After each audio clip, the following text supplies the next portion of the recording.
One of the biggest narratives around XRP has always been Ripple replacing Swift, utilizing XRP for the backbone of the global economy, very similar to how Ripple payments actually work, where XRP is essentially the bridge currency. Now, to a lot of people, that sounds crazy and it sounds bizarre, but also when we really look at the XRP community, one of the biggest things that we have also floated around is the fact that Ripple has always been there since inception, and Ripple has always been more connected than you could even imagine. Now, in this video, I actually want to talk about how almost all of that is true and how Ripple could become a $1 trillion plus company and how XRP could even become worth over $1 trillion. So with that being said, welcome to the channel, everyone. My name is Nick. For those that are new to the channel, hopefully by the end of this video, you do become a subscriber. So if we go back here to February of last year, Emi Yoshikawa from Ripple, and she's actually the former VP Strategic Initiatives at Ripple, she posted this back in February, and it was basically a post quoting Marty Malmi, who, if you guys don't know, is a Bitcoin dev from 2009 to 2011. Interesting to see Satoshi's comments on Ripple Pay, conceptualized by Ryan Fugger, which was later infused into the XRP Ledger. To learn more about Ripple Pay, see, and she does link a video. I'm not going to open up the video in this video because it doesn't really matter, but if we look into this, we have, are you familiar with Ripple? As trust systems go, Ripple is unique in spreading trust around rather than concentrating it. I've been asked at least 4 other times, have you heard of Ripple? And we also have over here, Ripple is interesting in that it's the only other system that does something with trust besides concentrate it into a central server. And again, it's signed Satoshi. Now I bring this up because the focus for the last, well, I shouldn't even say last, but for most of crypto has always been on Bitcoin. And even more recently, there has been a heavy marketing campaign, in my opinion, around Bitcoin with, players like Michael Saylor, for an example, and this whole talk about, institutionalization of Bitcoin and how Bitcoin's going to do this, I feel like it's a very big distraction. Now, I bring this up because if we go over here, there is a video posted by Digital Asset Investor, and this includes David Stryzewski. I hope that I'm saying that name correctly. If this name does sound familiar, it's because this is the same individual that was talking about Bank of America actually utilizing XRP for 100% of their internal transactions. Don't know the truth on that. We actually don't have any facts to support that, but, it was on, I believe it was Fox Business that he was talking about that. But regardless, we have here, did David just say the quiet part out loud? It was never Bitcoin. I don't do interviews often, but when I do, it's with the guy that knows what's been going on with Ripple and Bank of America behind the scenes.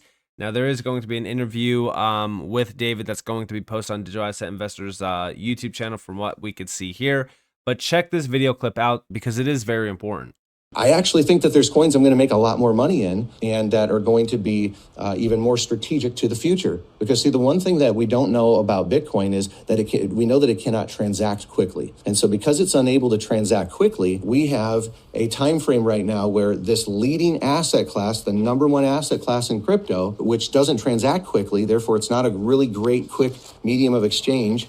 I think that there's an opportunity for new leadership to come in. And so this is where a lot of the conversations come in, talking about Ethereum and talking about Ripple. And, we've gotten a new Ethereum ETF now. We've not seen the price take off in the same way, though. We're looking at new Ripple ETFs. Now, this is an interesting one because if you'll pay attention for a moment, you'll notice many of these banks out here and their CEOs were dissing Ripple, we're dissing crypto in general, while simultaneously and behind the scenes creating their own coins and preparing for what is very probably upon us right now, which is that at some point in time, there will be a banking challenge and then we will switch over to this system. Now, it would be wonderful to do things not in a crisis, but remember the old adage here, and that is don't waste a good crisis. And it seems like that's been the playbook over the last, decades, but, very, very clearly here in the last 4 or 5 years.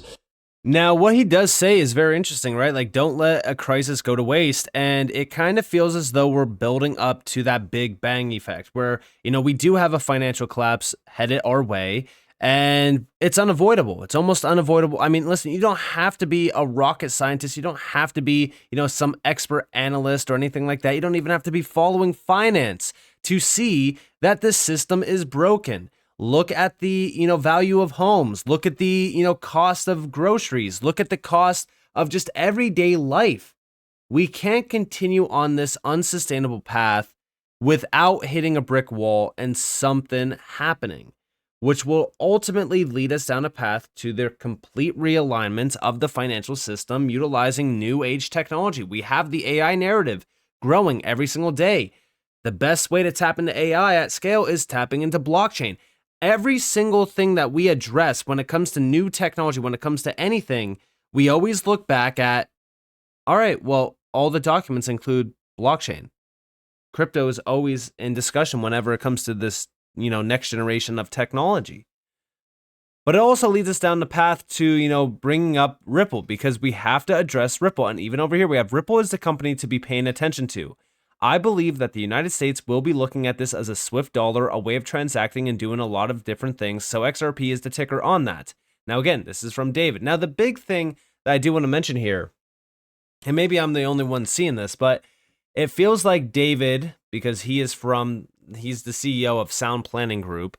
Maybe I'm just looking at this a little bit differently, but it kind of sounds like he's trying to pump XRP. Again, I don't know the guy, haven't spoke with him, but it just kind of feels weird that this guy came out of nowhere and he just starts talking about XRP and Ripple and things like that. Now, I love the information that he is providing, and I do think that he is 100% on the ball with this, because even if he is trying to market XRP, we got to remember that we just had Ripple meet with Donald Trump, right? We had Brad Garlinghouse and Stuart Alderati meet with Donald Trump, and the quote was, "Strong start to 2025. Now, if we listen to this video clip combined with what I'm about to show you, it does make sense. Listen closely. Ripple is the company to be paying attention to. I believe that the United States will be looking at this as a swift dollar way of transacting and doing a lot of different things. Okay. So XRP is the ticker on that for people that are interested. Well, okay, we're going to have to leave it there because there are questions about XRP, especially if you compare it to, say, Bitcoin. But we have to leave it there because we really are out of time. Ripple is the company to be paying attention. Now, yeah, listen, I think he is 100% correct here. I think that, Ripple and even XRP should 100% be focused on. Everyone has missed the target so far. Outside of the XRP community, almost everyone has missed a target. The XRP community has been screaming for years. XRP is the one. XRP is the one. Everyone ignored it up until the point where we broke over $1, then $2, and next up on the list is 3, then 4, then 5. And maybe at some point in time in between that move, people will finally realize what we've been, talking about. But like I said, right, we go over here and then we look at this. Big shout to Cowboy Crypto for this. I don't think it, aka RLUSD, competes with XRP as a different solution because really we think about XRP as a bridge currency. So if RLUSD is a dollar, the bridge currency is going in and out of other currencies and having the most efficient, most liquid bridge currency between various currencies around the world, we think is a needed solution in scaling global commerce. Check this out. A robust stablecoin, a trusted stablecoin like Ripple USD, we think will actually help that. I don't think it competes with XRP as a different solution because really we think about that as the bridge currency, right? So RLUSD, Ripple USD is $1.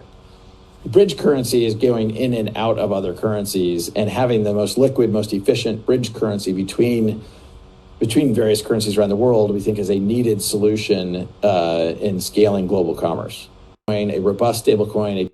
And, I've always mentioned that RLUSD is not the end. We are going to see a lot more stablecoins launched by Ripple, and XRP will essentially be that bridge currency.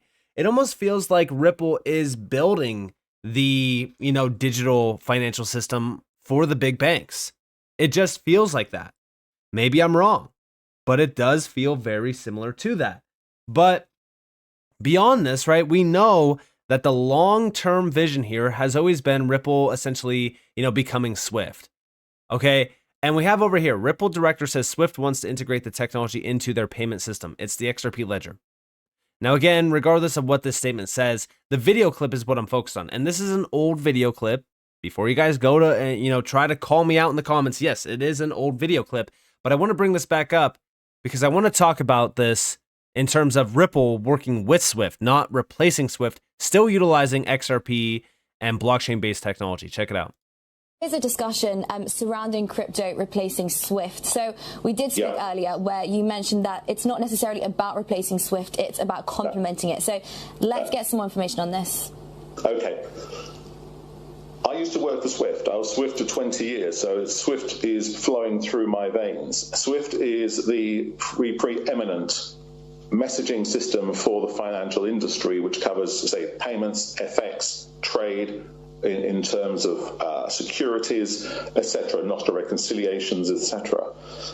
What we're looking with the crypto, though, is where Swift would have a store and forward system for most of its payment transactions, where you need service level agreements that in a certain time I will do something, but payment turns up at a certain time during the day. Here we're looking at the new network styles, which allow instant, real-time movement of the funds and visibility of those funds as well. So we would not have a situation where banks need to come back to you and say, have my funds arrived? It's 3 days later. I need to find out or find query messages moving around the network. It's nothing like that. I don't believe Ripple is going to replace Swift. Ripple is one of the complementary networks, which is going to allow those institutions who need real time to make use of that.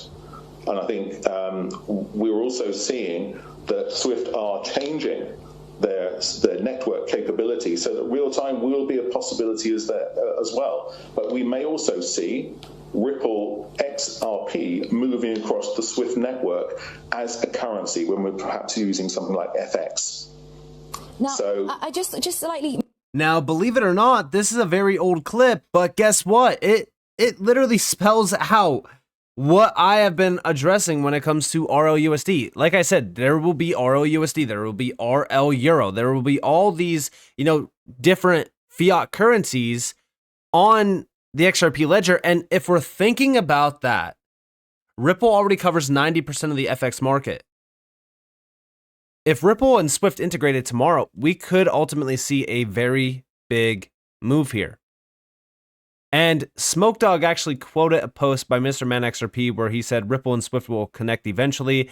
The financial world is not one that is fragmented, but rather interconnected and interoperable. All systems will interoperate and allow for the continuation across unified blockchains and through financial systems seamlessly. Ethereum will be the silent bridges connecting these giants. And yeah, EVM is still a very important part of this space, believe it or not. Like EVM bridges, very significant. You don't need to actually settle on the Ethereum network. You can just have those bridged. But here we have Ripple and Swift documented 4 times. Here we have, for this reason, Swift and Ripple could easily exist in the same space, even with Swift making use of Ripple's DLT. And remember, right, Ripple and Swift are both on the CPMI group, the same group that the BIS has, completely pushed, which this is the central bank of central banks telling you, hey, guess what? We're going to be utilizing these two. But also over here, Swift, being in the industry for so long, has a large network of members and strong cash flow. By the way, this is from Ripple themselves. It is possible that Swift can acquire new tech startups like Ripple to improve its services. And then also over here, future agency model, we believe that by overlaying a richer data layer onto proven systems like Swift through their token technology, this will allow for much greater adoption and likelihood of becoming a global standard. At the same time, the interoperability, I guess they spelled interoperability a little bit different here. They actually spell it with an RA, but regardless of their technology means that it can also be used in conjunction with emergent cross-border payment systems being developed by players such as Ripple. And then on the last slide here, we have, to be sure, some alternative rails have been successful from Rapid and Ripple to Wise and Air Wallets, but if you do a bit of digging, you sometimes find that they still work with Swift. And yes, listen, many Ripple employees have said, our goal is not to replace Swift. If Swift wants to integrate with us and if they want to utilize our tech, great. That's great. But, at the end of the day, what really does Swift do? It's a messaging network. It focuses on financial messages. The third-party players tied to Swift are the ones that are actually settling and clearing those transactions. So, realistically speaking, this is a perfect match. Ripple and Swift working together would be a perfect match. And, this is something that many Ripple employees have already stated in the past. Bob Way, David Schwartz, even, Brad Garlinghouse has mentioned it as well. He floated the idea around. So if we're thinking about this, is it that crazy to think that Ripple and Swift will essentially dominate the global, financial world? It's really not that crazy to me. Maybe I'm, thinking about this a little bit differently, but I do feel like a lot of this has already been kind of aligned perfectly. And it kind of makes me think like, a lot of the stuff that we think about on a day-to-day basis when it comes to Ripple and XRP, it's not coincidental, right? We go back to the inception of, DLT. Remember that David Schwartz, the CTO of Ripple, is the one behind the patent for DLT going back to 1980. These things, I'm telling you, everything around this space that we know of today, it's all one big show. There's a lot of noise. There's a lot of distractions. We need to focus on the target. And I do believe that we are witnessing companies like Ripple reshape the world of finance as we know it, utilizing blockchain technology like the XRP Ledger. So with that being said, I hope that you guys enjoyed this video. If you guys did, definitely leave a like, subscribe, turn notifications on because more free content. You guys are more than welcome to follow me on Twitter and join the free Discord in the description below. And with that being said, guys, it's been Nick. Thanks for watching. Peace out.